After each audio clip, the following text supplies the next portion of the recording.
This is breaking news from 7 Eyewitness News. Breaking news just into our newsroom this morning from Rome. Bishop Malone is officially resigning. The Vatican announcing online minutes ago that the embattled leader of the Buffalo Diocese is leaving effective immediately. This is the most explosive development in the Catholic sex abuse crisis in Buffalo. Our I-Team Chief Investigator Charlie Specht has been following this saga closely for 22 months. He's showing us what led to the end of the road for the bishop.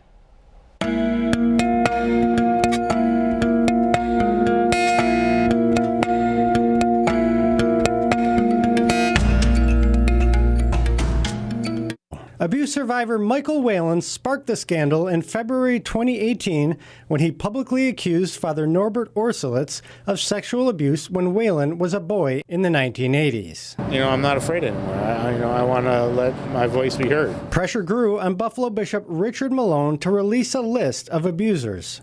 You've been here for a few years now. 5.5. Yeah. Why have you never released these names to the public? There are many reasons for that. That's the policy I inherited. The bombshell came in August 2018 when Siobhan O'Connor, the bishop's former secretary, quit her job and made copies of confidential records from the diocese's secret archives. I was the right person in the right place at the right time, and God gave me the strength to do the right thing. Those records formed the basis of a 3-part I-Team investigation that showed Bishop Malone allowed Father Art Smith to minister despite allegations of inappropriate contact with a minor, allowed Father Robert Yetter to minister despite allegations of sexual misconduct with young men, and concealed the names of more than 60 accused priests from the public. Tonight, calls for the resignation of Bishop Richard Malone are growing. People do not have confidence in the bishop. But the bishop dug in, saying he would not resign. The shepherd does not desert the flock at a difficult time.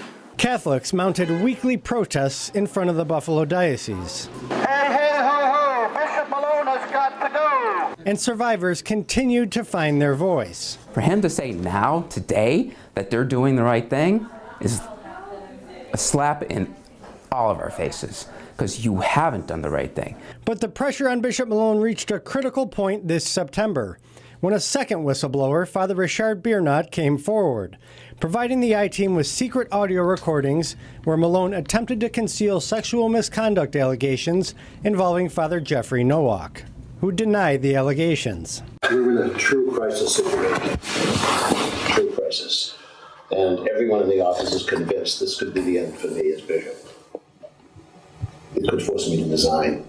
In September, the Vatican launched its own investigation. Meanwhile, investigations by the FBI and the State Attorney General continue.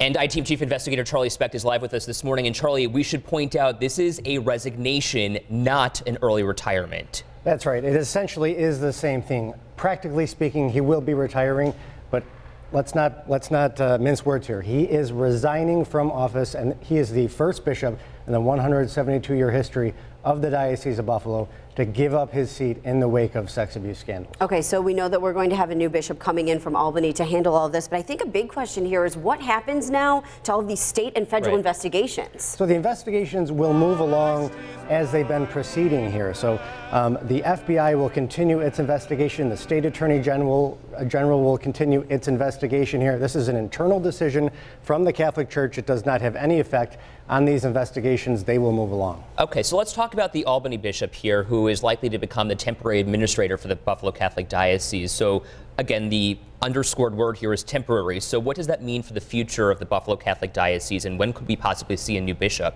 So the Albany bishop will be essentially a caretaker here, and then a new bishop could be selected. Normally it takes up from 8 months to a year to select a bishop, but because this has been described as a 5-alarm fire here in the Buffalo Diocese, this may be fast-tracked, and we could see a new bishop here, sources are saying, before Easter. And Bishop Malone now, could he face possible charges moving forward? So there's nothing to say that Bishop Malone, because of his resignation, wouldn't face any federal charges. He has not been charged with any crimes at this point, but we do know that the federal government is pursuing a racketeering investigation into the Diocese of Buffalo and his leadership. And Charlie, your reporting was so pivotal in all of this, and so many Catholics and so many people around Western New York thank you personally for the hard work and dedication you've put into this over the last 22 months. And obviously this is a huge result. Buffalo Bishop Richard Malone resigning effective immediately. Charlie, thank you.